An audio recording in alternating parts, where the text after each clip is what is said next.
I'm here in Waterford City, on the outskirts of Waterford City, and in the background you'll see the Dawn meat plant at Grana.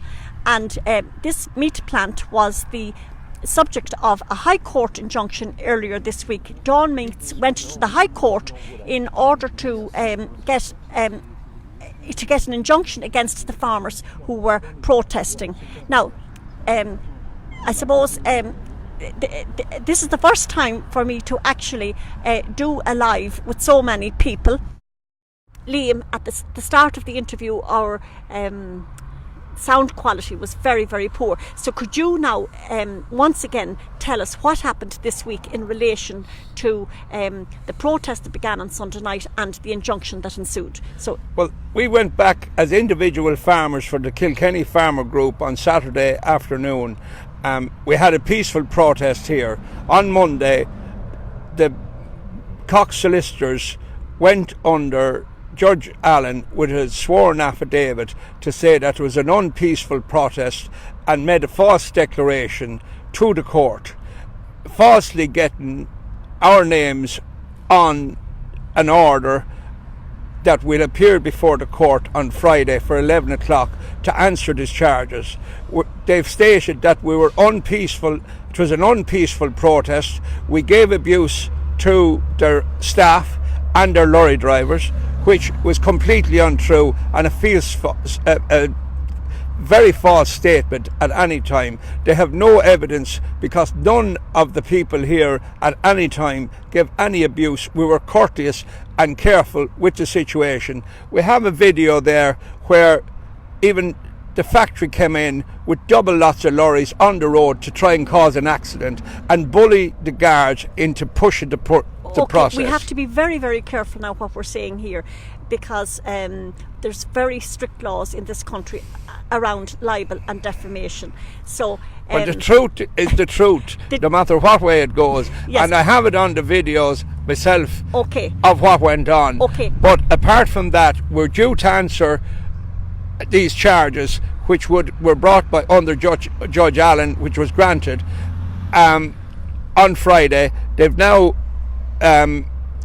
asked us to know, would we come to an agreement to allow the Chinese to come in. Of course, we being as group, as farmers, we want to see the Chinese, if there's any hope of another person buying anything from us, is to show them their beef and the quality of the beef and try and get another agent, since we're going to lose Britain the way it's going. And we don't want to stand in the way of anyone losing out, especially the farmers, or the farmers ourselves. And we've agreed to certain conditions of allowing live cattle in and swinging beef, so as this can go, their demonstration could go ahead tomorrow. We've made an agreement that we will step down the picket to a smaller degree until the talks are begin on Monday. And they've asked us to know, would we go into talks on Friday, but we're not in a position to go into talks just yet. We haven't we're individual farmers. They've accused us being members of the beef plan, which the beef plan have stepped down. We're individual farmers, and that's the way we stand. They've agreed with our solicitors to withhold the injunction against us, but one of our colleagues, they victimised them and falsely made another accusation against them, and they were granted another committal order against him. Of the 10 people, he's the only one that has a committal order against them, the man, which is completely false and terrible hard on the man. It's unfair to be victimising him, but then again, the bigger companies, that's what they can do. I'm told by the solicitor. We're moving into hearsay now. So well, it's not hearsay. We were told by a solicitor last night that the costs were in the region of €150,000 for this. They can do that with the stroke of a pen, but of course they won't give nothing to the farmer. They can take €1 a kilo off him, but they will not give him it back at any time. Okay, so. And just before I wind this up, I have been chatting to you throughout this week, Liam, and you've been keeping me updated, and you were very complimentary of the Gardaí anytime that you spoke to me. The Gardaí did their job to the utmost. They were here to keep law and order and to abide that there was no one arrested here, because none of the pickets, people protesting on the picket line, never stepped out of order. They kept us monitored the whole time, and they at any time had no problem whatsoever with us. And we've cooperated with the Gardaí, and we've cooperated with any drivers if they had their paperwork in order, and the same with the pork and bacon. We have no grievance with them. It's the beef we have the problem with, and we allowed them free access in and out, and any other businesses in the business park, we've allowed that. We have no beef with any of the rest of them whatsoever. Okay. So those of you who have just joined me, I'm live here outside Dawn Meats in Grana in County Waterford. It's on the outskirts of Waterford City, and sorry gentlemen, we're on the outskirts of Waterford City at the Dawn Meat plant in Grana in County Waterford, which was the subject of a High Court injunction against 10 named farmers who were protesting this week. And I suppose the reason why the farmers are protesting is that beef farming has actually become unsustainable. Jack here was explaining to me that he is going to be making a loss this year in the region of 20,000. There has been a 25% reduction in the price of beef being paid to the farmers in the last year, so it has become unsustainable. And Richard here was telling me earlier on that he christened his grandson on Saturday evening, and he is the 8th Richard, what's your second name? Richard O Gorman. He is the 8th Richard O Gorman, an unbroken family tree line going back to the 1700s. And so, Richard, do you see a future for your son and your grandson in farming? And by the way, I recognised Richard because Richard was the face of Irish beef. You'll recognise him from the billboards around the country.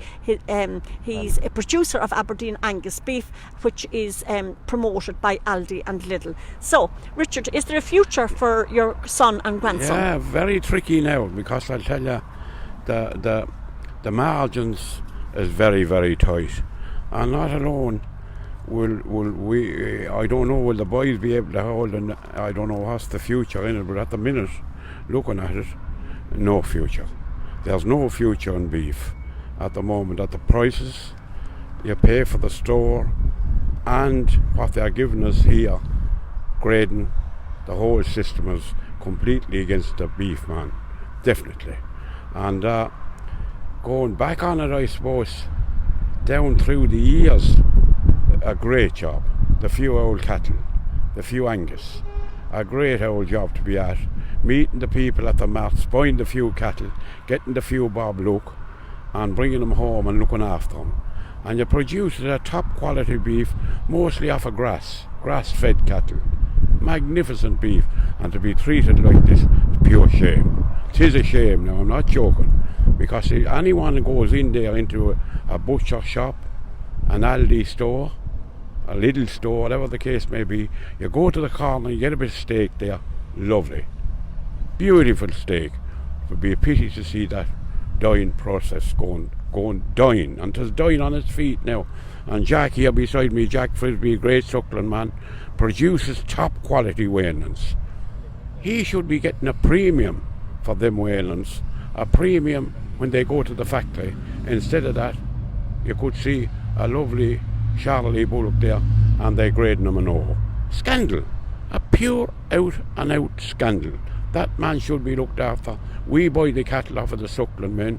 We buy an odd one off of the dairy men. We're in the old business. We love it. We won't be able to hold in the business. Okay. Thank you very much. Now, Jack, I had a conversation with you inside, and you had, some really valid points to make about happening to the farmers here.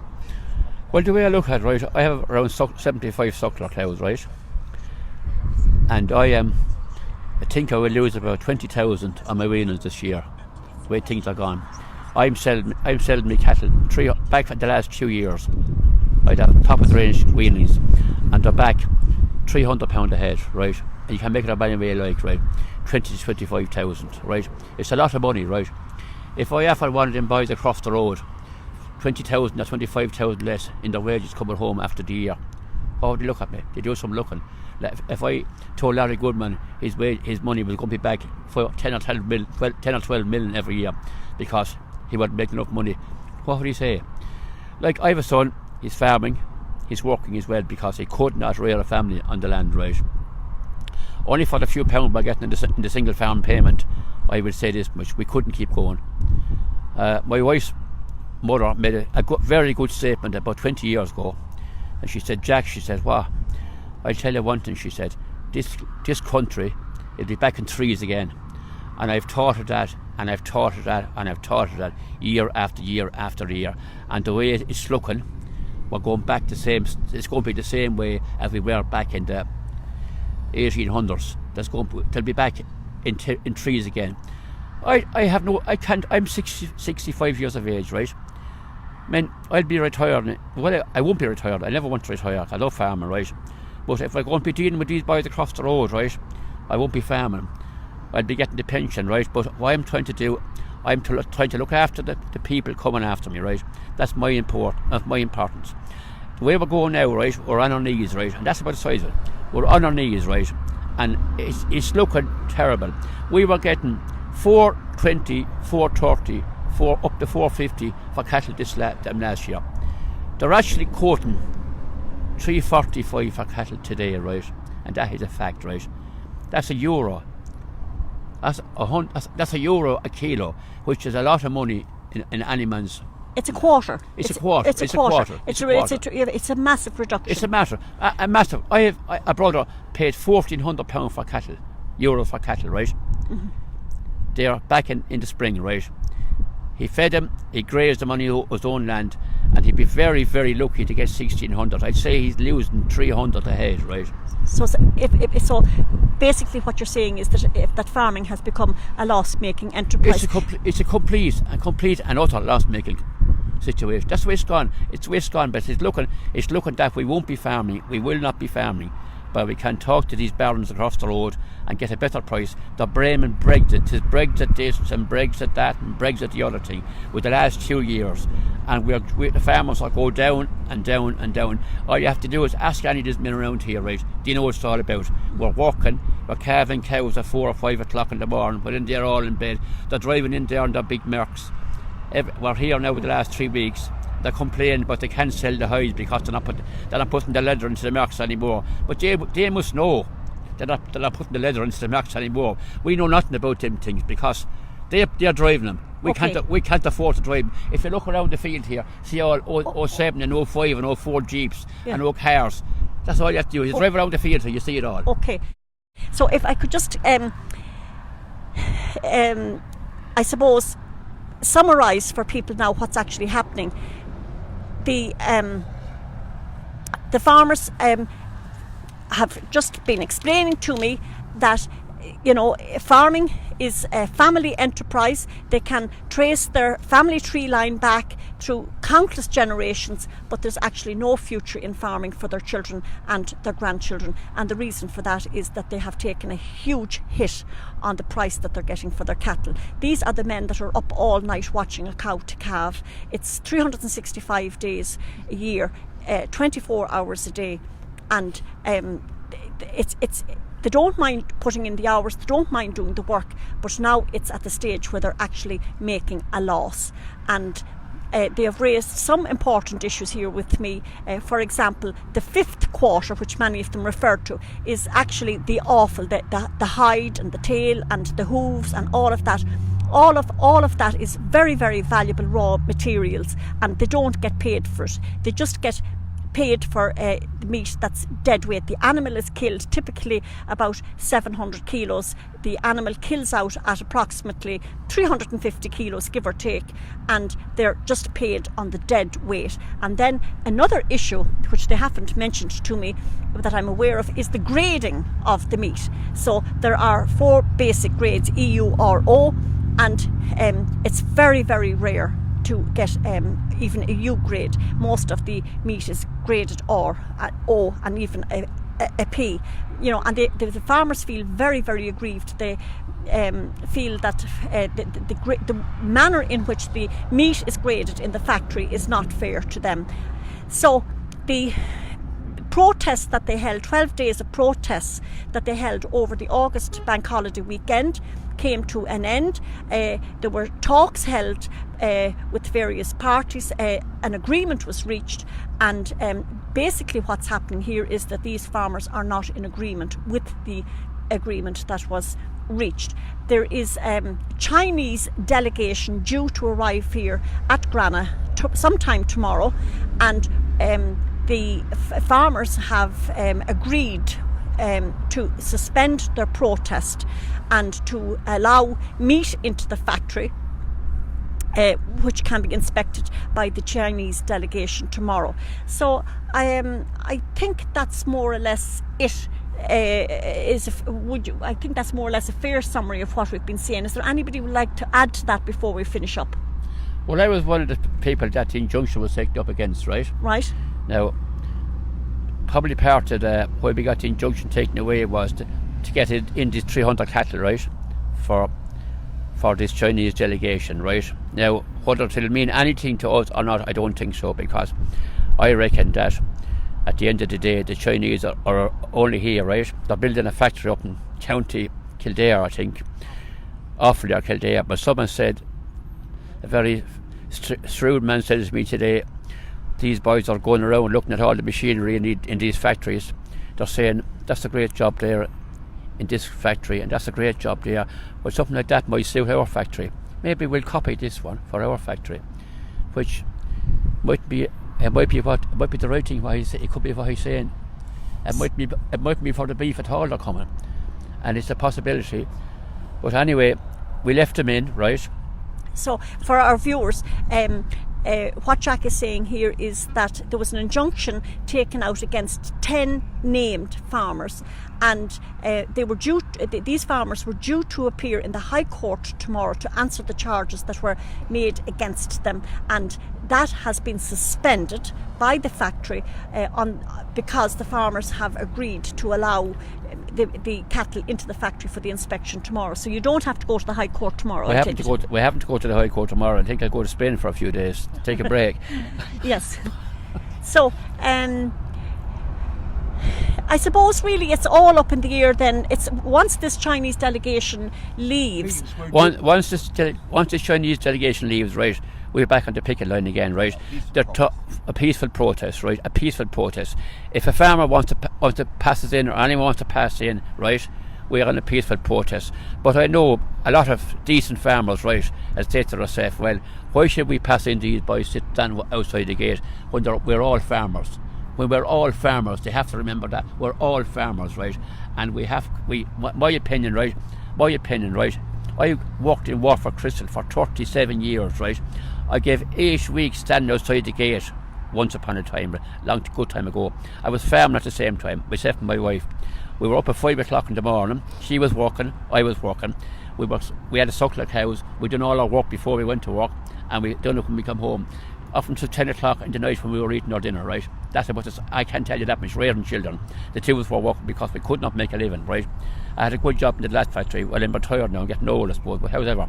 But the way it's gone now, I'll be getting the dough next year, right? And the way farming is going. I'll be getting the dough next year, but I still up to farm. I do a small bit of farming, right? Okay. My son will keep it going. Hopefully keep going if he can afford to, right? Okay. You want to say something to me? I just wanted to say, before we finish up there, just for farmers to understand, that if we go out of business, and we will go to business at the price we're getting at the moment, there's a massive knock-on effect here. There's a massive knock-on effect for fellas that have their own manure, for all sorts of things. So they need to think about that, and they need to support us in this, probably the biggest disaster we've had since in my time in cattle, anyhow. So that's all I want to say. I just say we need the support, and we need to bring this to a head, and we need to get it sorted. Otherwise, we're all in trouble. So there you have it. You might ask, why have I travelled for 3 hours to Waterford from Longford to be with these men. Well, to me, it is a justice issue. It's a fight not just for the survival of the farmers, but it's also a fight for the survival of rural Ireland.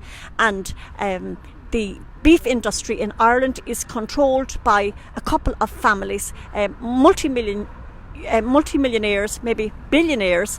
They have very deep pockets. They're able to buy the best spin doctors that money can buy to get their side of the story out into the mainstream media.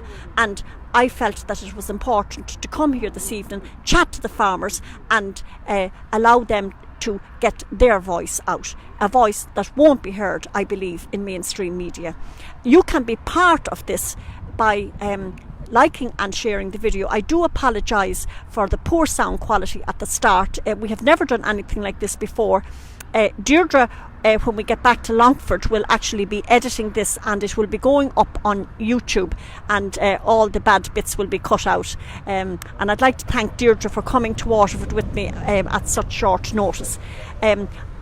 I'd also like you to subscribe to my YouTube channel. I need 1,000 subscribers in order to be able to go out live on the YouTube channel and get to an audience out beyond Facebook. And as I say, you can be part of this story by liking and sharing the video and getting the voice of these farmers out to a much wider audience. Thanks very much for watching.